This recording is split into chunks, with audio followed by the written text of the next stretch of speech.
অবশেষে বাংলাদেশি রপ্তানি পণ্যের উপর আরোপিত অতিরিক্ত ৩৫% শুল্ক কমিয়ে ২০% চূড়ান্ত করেছে যুক্তরাষ্ট্র।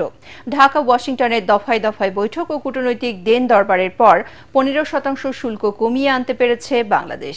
ফলে আগের গড় ১৫%-এর সঙ্গে নতুন ২০% মিলে মোট ৩৫% শুল্ক দিয়ে এখন থেকে যুক্তরাষ্ট্রে রপ্তানি করতে পারবে বাংলাদেশ। গত ২ এপ্রিল আগের ১৫%-এর সাথে ৩৫% অতিরিক্ত শুল্ক আরোপের কারণে যা বেড়ে দাঁড়িয়েছিল ৫০%। তবে ট্রাম্পের কঠোর শুল্ক নীতির বিপক্ষে এই অর্জনকে ঐতিহাসিক কূটনৈতিক সাফল্য বলছে অন্তর্বর্তী সরকার। বিস্তারিত জাহিদুল আলমের রিপোর্টে। দ্বিতীয়বারের মতো প্রেসিডেন্ট হিসেবে হোয়াইট হাউসে বসেই ডোনাল্ড ট্রাম্প বলেছিলেন মার্কিন অর্থনীতিতে সুবাতাস ফেরাবেন তিনি। এর আলোকেই গত এপ্রিলে তিনি নিয়ে আসেন তার বিগ বিউটিফুল খ্যাত শুল্ক নীতি। নতুন এই নীতিতে বিভিন্ন দেশে যুক্তরাষ্ট্রের পণ্য রপ্তানিতে যে পরিমাণ শুল্ক দেয়া লাগে তার উপর ভিত্তি করে একটি আনুপাতিক হারে পাল্টা শুল্ক আরোপ করেন ট্রাম্প। যুক্তরাষ্ট্রের পণ্যের উপর বাংলাদেশের আরোপকৃত শুল্কের হার ৭৪% থাকায় বাংলাদেশি পণ্যের ওপর অতিরিক্ত ৩৭% শুল্ক আরোপ করেন ট্রাম্প। ফলে দেশটিতে পণ্য রপ্তানিতে আগের ১৫% শুল্ক হয়ে যায় ৫২%। পরবর্তীতে ৯ এপ্রিল এই শুল্ক ৩ মাসের জন্য স্থগিত করে ওয়াশিংটন। এই সময়সীমা শেষ হওয়ার একদিন আগে মার্কিন প্রেসিডেন্ট এক চিঠিতে বাংলাদেশের প্রধান উপদেষ্টা ডক্টর মোহাম্মদ ইউনূসকে জানান বাংলাদেশের ওপর পাল্টা শুল্ক ২% কমিয়ে ৩৫% করা হয়েছে। তবে এই শুল্ক আরও কমাতে ওয়াশিংটনের সাথে ৩ দফায় বৈঠক করেন বাণিজ্য উপদেষ্টা। দফায় দফায় আলোচনা শেষে বৃহস্পতিবার আরও ১৫% শুল্ক মওকুফে রাজি হয় ট্রাম্প প্রশাসন। ফলে আগের ১৫% এবং নতুন করে যুক্ত হওয়া ২০% মিলে এখন বাংলাদেশকে মোট শুল্ক দিতে হবে ৩৫%। শুল্ক হার ৫২ থেকে ৩৫% নামিয়ে আনাকে ঐতিহাসিক কূটনৈতিক সাফল্য বলছে অন্তর্বর্তী সরকার। এর ফলে বাণিজ্য ক্ষেত্রে বড় ধাক্কা এড়িয়েছে বাংলাদেশ, এমনটাই মনে করছেন ওয়াশিংটনে বাংলাদেশ দূতাবাসের প্রেস মিনিস্টার গোলাম মুর্তজা। বাংলাদেশ টিম যে সক্ষমতার সঙ্গে নেগোসিয়েশন টেবিলে বসে দর কষাকষি করেছে, পৃথিবীর খুব কম দেশ এই কাজটি করতে পেরেছে। নিরাপত্তা উপদেষ্টা ডক্টর খলিলের যে পারফরমেন্স আমি আলোচনার টেবিলে এবং তার বাইরে বিভিন্ন জায়গাতে নিজের চোখে দেখলাম, এটা যে কোনো দেশের জন্য গর্বের ব্যাপার। সমালোচনা করেন, যে কারো সমালোচনা করেন, কিন্তু যার যে কাজ এবং তিনি যে কাজটি করছেন আন্তরিকতা দিয়ে করছেন সেটা সম্ভবত আমাদের বলা দরকার। এদিকে বাংলাদেশের প্রতিবেশী রাষ্ট্র ভারতের উপর ২৫, পাকিস্তান ও ইন্দোনেশিয়ার উপর ১৯, শ্রীলঙ্কা ও ভিয়েতনামের উপর ২০% পাল্টা শুল্ক চূড়ান্ত করেছে ট্রাম্প প্রশাসন। এছাড়া ইইউভুক্ত দেশগুলোর জন্য শুল্ক করা হয়েছে 0%। Zahidul Alam, ATN Bangla. Monalisa heavy flow ১৫ piece প্যাকেটের সাথে ৮ পিসের একটি প্যাকেট একদম ফ্রি। রাষ্ট্র সংস্কারের আইনি ভিত্তি না থাকলে জুলাই বিপ্লব ব্যর্থ হবে। ছাত্র জনতার প্রাণের বিনিময়ে পাওয়া অর্জনকে টেকসই করতে দ্রুত জুলাই সনদ ঘোষণা ও বাস্তবায়নের দাবি জানিয়েছে জামায়াত ইসলামী। জাতীয় প্রেসক্লাবে আয়োজিত সেমিনারে দলটির নেতারা বলেন নির্বাচন বানচাল করার নতুন ষড়যন্ত্র শুরু হয়েছে। নিরপেক্ষ নির্বাচনের লক্ষ্যে লেভেল প্লেইং ফিল্ড তৈরি করার দাবিও জানান তারা। হুমায়ুন চিশতির রিপোর্ট। জুলাই ২৪-এর গণ অভ্যুত্থান, প্রত্যাশা প্রাপ্তি ও করণীয় শীর্ষক জাতীয় সেমিনারে বক্তারা বলেন স্বৈরাচারের দোসররা এখনো প্রশাসনের বিভিন্ন জায়গায় ঘাপটি মেরে বসে আছে। তাদের চিহ্নিত করে মূলোৎপাটন করতে না পারলে শহীদদের স্বপ্ন সফল করা সম্ভব নয়। শহীদদের পরিবার ও আহতদের এখনো কেন পুনর্বাসন করা হয়নি সেই প্রশ্ন তোলেন তারা। শহীদ ভাইরা, আমাদের আহত ভাইরা, তাদের পরিবারের সদস্যরা এখনো কেন রাস্তার দাঁড়ে দাঁড়ে তারা এখনো কথা বলবে, ঘুরে বেড়াবে? আজকে শিক্ষা ব্যবস্থা এবং শিক্ষার্থীদের জন্য কি উদ্যোগ নিয়েছে সরকার? জামায়াত নেতারা বলেন দেশে দক্ষিণ পন্থার উদ্ভব হচ্ছে বলে একটি দল জুজুর ভয় দেখাচ্ছে। দেশে নির্বাচনের পরিবেশ এখনো তৈরি হয়নি মন্তব্য করে তারা বলেন নির্বাচন পেছানো ও বানচালের ষড়যন্ত্র হচ্ছে। একটি দলের মহাসচিব বললেন বাংলাদেশে দক্ষিণ পন্থার উদ্ভব হচ্ছে। এটা কিন্তু একটি খতরনাক কথা। জুলাই আগস্ট আন্দোলনের ভিত্তি হচ্ছে দক্ষিণ পন্থার আদর্শিক ভিত্তি। এই প্রশাসন দিয়ে নিরপেক্ষ নির্বাচন হওয়া সম্ভব নয়। স্বরাষ্ট্র উপদেষ্টা বারবার বলছেন আমরা নির্বাচনের জন্য প্রস্তুত। কি প্রস্তুত আপনি? আপনি আইন শৃঙ্খলা ঠিক করতে পারেন না আর আপনি নির্বাচন করবেন সুষ্ঠু। রাষ্ট্রীয় সংস্কার বাস্তবায়ন করা না গেলে শহীদদের রক্তের সাথে বেইমানি করা হবে বলে মন্তব্য করেন আলোচকরা। সংস্কার বাস্তবায়ন করতে এর আইনি ভিত্তি চান জামায়াত নেতারা। আওয়ামী সরকারের মতো ফ্যাসিস্ট শাসনের উদ্ভব যাতে না হতে পারে সেজন্য প্রথমেই প্রয়োজন মৌলিক রাষ্ট্রীয় সংস্কার।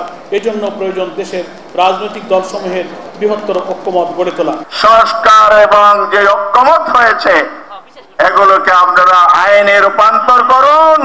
বিপ্লবের রক্তর সাথে বিশ্বাসঘাতকতা হবে যদি এই সংস্কার যে মৌলিকভাবে হয়েছে তার বাস্তবায়ন না হয়। অনুষ্ঠানে জুলাই আন্দোলনের শহীদদের নিয়ে লেখা বইয়ের ইংরেজি ও আরবি ভাষায় সংস্করণের মোড়ক উন্মোচন ও একটি ওয়েবসাইটের উদ্বোধন করা হয়। হুমায়ুন চিস্তি, এটিএন বাংলা, ঢাকা।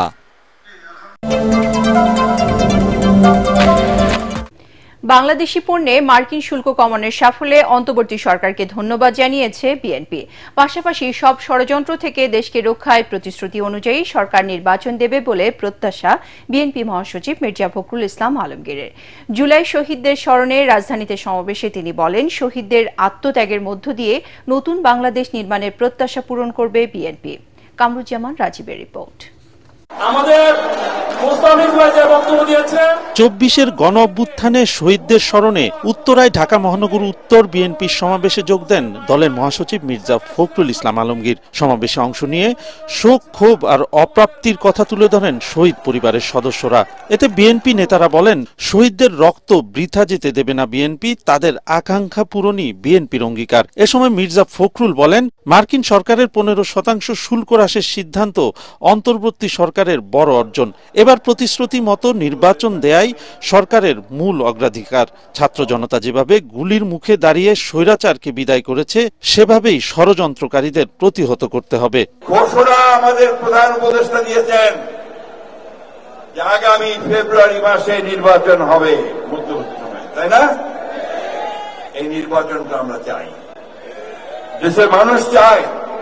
দেশের মানুষ একটা নির্বাচিত সরকারের অধীনে দেশ পরিচালনা করতে চায়। আমার তো যাওয়ারই জায়গা নাই। এখন ধরো আমার কোন সমস্যা হলো, আমি কার কাছে যাব?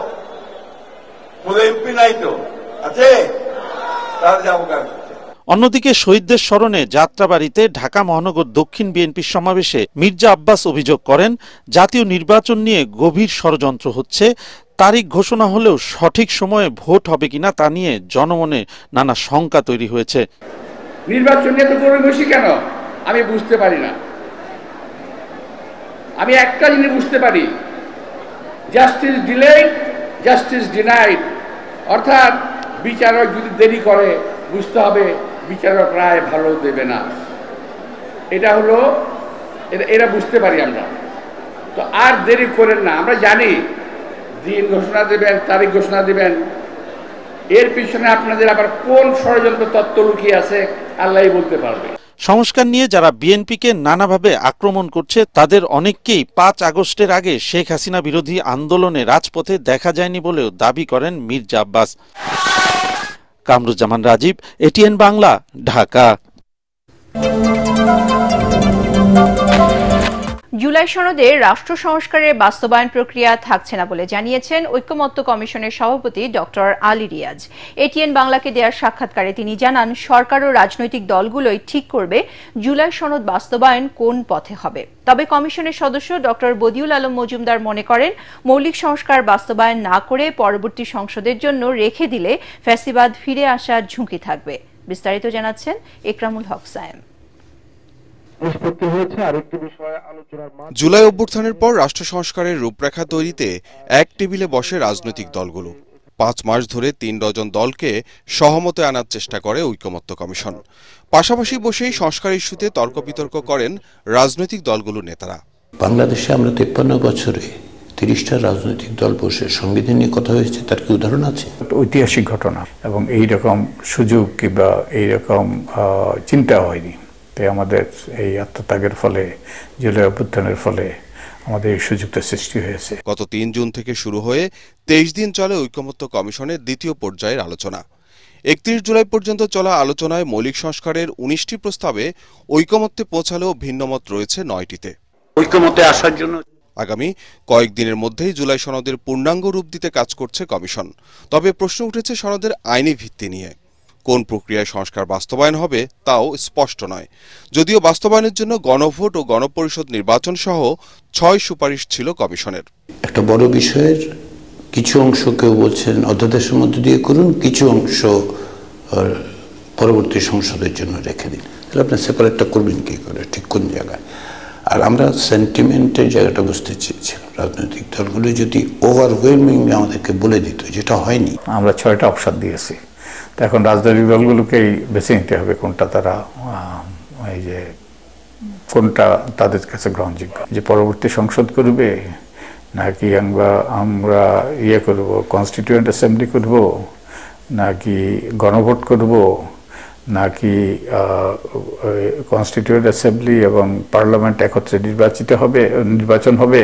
রাজনৈতিক দলের কাছে আমরা যখন স্প্রেডশিট পাঠিয়েছি আমরা অনেকগুলো অপশন দিয়েছি। তো এখন এগুলো এই ঐক্যমত্য হওয়ার পরে কিভাবে বাস্তবায়িত হবে সে ব্যাপারে আলাপ করতে হবে, সে ব্যাপারে সিদ্ধান্ত দিতে হবে।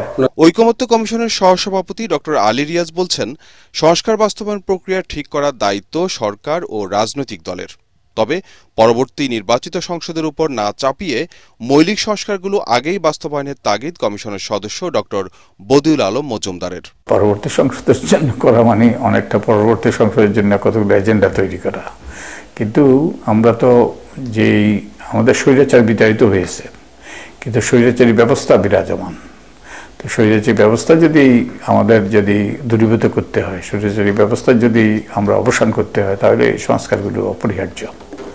তা না হলে কিন্তু আমাদের সে ঝুঁকি থেকে যায় যে স্বৈরাচার আবার ফিরে আসা। রাজনৈতিক দল এবং ইন্টারিম গভর্নমেন্টের মধ্যে আলোচনার প্রক্রিয়াটা শুরু করতে হবে যে কীভাবে বাস্তবায়িত হবে, এবং সেখানে রাজনৈতিক দলগুলোর ভিন্ন মত আছে, এক জায়গায় আসার চেষ্টা করতে হতে পারে। কিন্তু জাতীয় ঐকমত্য কমিশনের দায়িত্ব হিসেবে সেটা কিন্তু আমাদের টার্মস অফ রেফারেন্সে নেই। সনদে বাস্তবায়ন প্রক্রিয়া থাকার কোনো কারণ নেই। সনদের বিষয় হচ্ছে অঙ্গীকার, যে আমরা সকল রাজনৈতিক দল রাষ্ট্র কাঠামোর সংস্কারের জন্য এই অঙ্গীকার করছি যে আমরা এই জিনিসগুলো করব, এগুলো প্রোটেক্ট করব এবং এগুলি বাস্তবায়নের ব্যবস্থা গ্রহণ করব। বাস্তবায়ন প্রক্রিয়া প্রসঙ্গটা আমরা তখনই উত্থাপন করার সুযোগ পাবো যখন আমরা একটা জাতীয় সনদের জায়গায় উপনীত হব। তাদের মতে সনদের আইনি ভিত্তি বা সংস্কার বাস্তবায়ন প্রক্রিয়া যাই হোক, জনগণের কাছে দেয়া অঙ্গীকার থেকে পেছানো সহজ হবে না রাজনৈতিক দলগুলোর। এই অঙ্গীকার তো মানে ধরেন একটা সাদা কাগজে সই করা নয়, এই কাগজটার রক্তের উপর দাঁড়িয়ে আছে। ইকরামুল হক সায়েম, এটিএন বাংলা, ঢাকা। ৩৬ জুলাই বা ৫ অগস্টের মধ্যে জুলাই সনদ না দিলে সারা দেশে অবরোধের ঘোষণা দিয়েছেন আপ বাংলাদেশের আহ্বায়ক আলী আহসান জুনায়েদ। জুলাই সনদ ও ঘোষণাপত্রের দাবিতে শাহবাগে গণজমায়েত কর্মসূচি থেকে এই ঘোষণা দেন তিনি। পাশাপাশি জুলাই সনদের আইনি ভিত্তি থাকতে হবে বলেও জানান জুলাই গণ অভ্যুত্থানের এই যোদ্ধা। শহীদদের শ্রেষ্ঠ সন্তান হিসেবে রাষ্ট্রীয় স্বীকৃতি না দিলে ৩ অগস্ট সচিবালয় অভিমুখে কফিন মার্চের ঘোষণা দিয়েছে ইনকিলাব মঞ্চ। একই দাবিতে শাহবাগ মোড়ে অবরোধ করেছে আহতরা। রিপোর্ট আদ্দিন সজীবের। কোটা সংস্কার থেকে স্বৈরাচার পতনের আন্দোলন ২৪-এর গণ অভ্যুত্থানের ১ বছরেও জুলাই সনদ না হওয়ায় ক্ষুব্ধ জুলাই শহীদ পরিবারের সদস্যরা। জুলাই গণ অভ্যুত্থানের যোদ্ধারা বলেন, এতদিনেও জুলাইয়ের আইনি বৈধতা দিতে না পারাটা অন্তর্বর্তীকালীন সরকারের বড় ব্যর্থতা।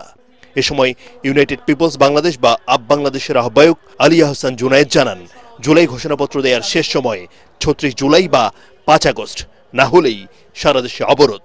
৫ই আগস্ট তথা ৩৬শে জুলাই পর্যন্ত আমরা দেখব, যদি জুলাইয়ের ঘোষণাপত্র সনদ জারি না হয় তাহলে ৬ আগস্ট তথা ৩৭ জুলাই থেকে সারা বাংলাদেশ অবরোধ হবে ইনশাআল্লাহ। জুলাই কোনো রাজনৈতিক দলের নয় জানিয়ে তারা বলেন, জুলাইয়ের আসল মালিকানা শহীদ পরিবারের। আদ্দিন সজীব, এটিএন বাংলা, ঢাকা।